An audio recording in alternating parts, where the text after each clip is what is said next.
Tumubo lang siya sa compost pile. Oh, meron pa. Yan, ang dami na. Dami ko na mga gawang juice niyan. Oh, look, nag-harvest ni Mama. Yeah. After 5 days, ito na yung lilikoy natin. Means ready na yun siya. Gagawa tayo ng juice. Passion fruit. Sasamahan natin ng oranges, honey. Pakulo na tayo ng tubig para sa passion fruit. Sunod na natin ang lilikoy. Ang bango ng lilikoy. Tapos ko na siyang hiwa-hiwain. Tanggalin natin yung juice. Yan na siya. Napaka-sustansya na rich in vitamin C. Ayan na siya. Ngayon, tanggalin natin yung first step ng juice. Ayan na siya.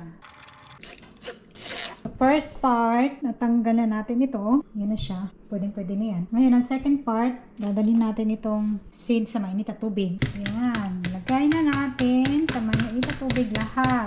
Ayan natin kumulo. Meron na tayong juicer. I-squeeze na natin yung mga oranges na yan. Sige.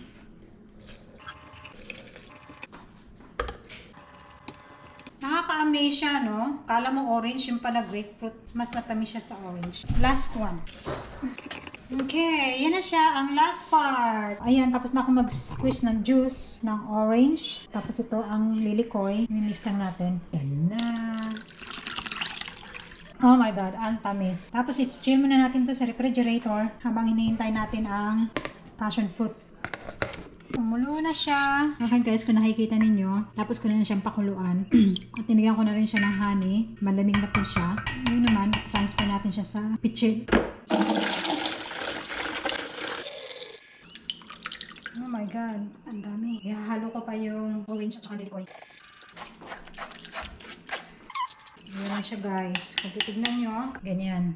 Hindi naman may amount ng juice. 1 galon. Wala nang juice na lumalabas. So, sabihin, tapos na. Tapon na natin to. Ito yung mix ng, ng orange juice at saka lilikoy. Okay, so ganyan lang. Napaka-easy. Oh my God, I can't wait. Mimix na natin.